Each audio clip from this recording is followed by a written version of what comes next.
Okay, here we are, part 3.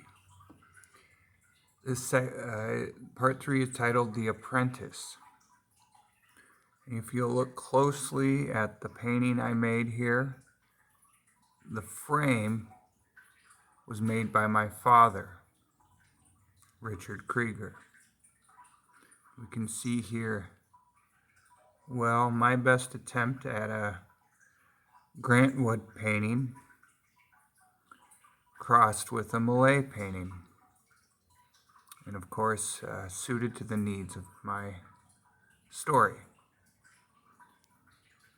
So we'll begin. Part 3, The Apprentice. Oh, and if you'll recall, Botticelli had just finished telling his story.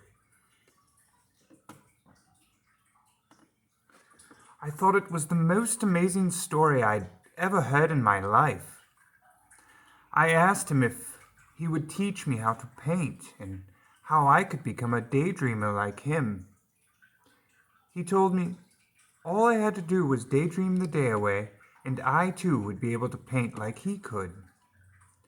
It was getting late, and I was sure we would miss supper. So we walked back to my father's home. On the way back, he asked if I would like to begin learning how to paint like he could. I jumped at the chance. He said all I would have to do is, instead of taking him to work in the fields, find a place for us to comfortably sleep the day away and dream. I laughed and said my father would never let me get away with such nonsense. There were just too many chores that had to get done. He said that if we were, however, to spend the day daydreaming, perhaps I would never have to do chores ever again. What a foolish thought it was, but I was so intrigued by this idea, I went along with him. When we got back, my father was waiting for us with a cold supper. I promised him that tomorrow we would wake up early and get a good start on the chores. I'd see to it myself personally that our new friend would get the swing of things by the end of the week. My father told me I'd better, or I might find myself sleeping outdoors like my new friend. The next morning, to my surprise, the painter was up before me, ready to start the day. We walked back out to my father's fields, and I assumed he planned on sleeping most of the day away. I got started with my back driven deep into the first layer of soil. The painter laughed and told me that's not how a daydreamer would do it. I asked him how then a daydreamer would handle such grueling work. He pulled out his magic paintbrush and painter's palette and painted an apple out of thin air. He then handed me the apple and said, "A daydreamer does not have to plow the fields and break his back, when all they have to do is simply paint what they desire out of thin air." I was in awe with his skill. As I ate the apple, and he painted one for himself to eat, it didn't take long for me to realize my new friend was going to change things forever in our humble kingdom. So I took him up on his offer from the night before to daydream the day away. We spent the rest of the afternoon sleeping under an old oak tree with plenty of shade. When I awoke, it was nearing dark. On the way back home, he asked me what I had dreamed of throughout the day.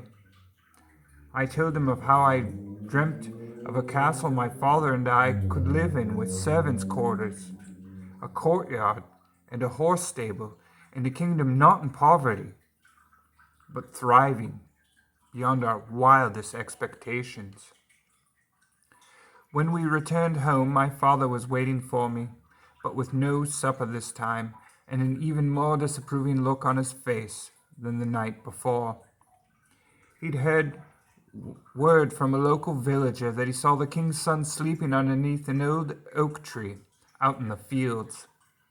My father told me to spend the night lying about, staring up at the stars in the sky, like the painter did, and that maybe, perhaps tomorrow, If all my chores were done and this lazy drifter was gone, he'd think about letting me back in. He then slammed the door behind him. I'd never seen my father more upset. So I asked the painter if he could show my father what I'd seen him do the night before with the stars. The painter responded with a crooked smile lifted. Your father is not a daydreamer like us, and would never understand such a small feat of my abilities. Besides, what I did last night was but a mere taste of what I can really do.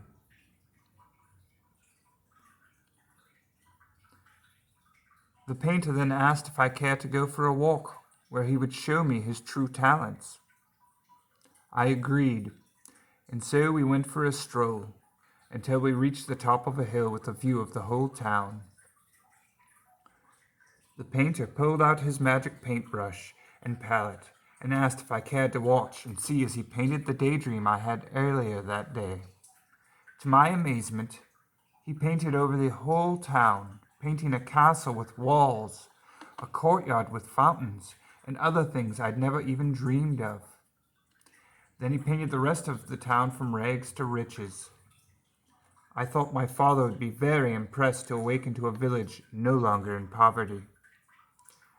The next morning I woke outside the castle walls, to the painter sleeping soundly and content next to me, and my father overhead looking down, asking if I knew anything about what had happened to his village while he slept. I told my father everything that happened since the painter's arrival, and so we both decided to let him sleep the day away for our gratitude. Later that night, the painter painted a feast for everyone to enjoy. He received his position as royal painter and was allowed to sleep whenever, wherever he so desired from then on. The whole kingdom was grateful for his generosity and rejoiced in an end to their poverty. But what no one knew is at what a cost it would truly bring to our people. Okay, end part 3. I'll see you on the next section.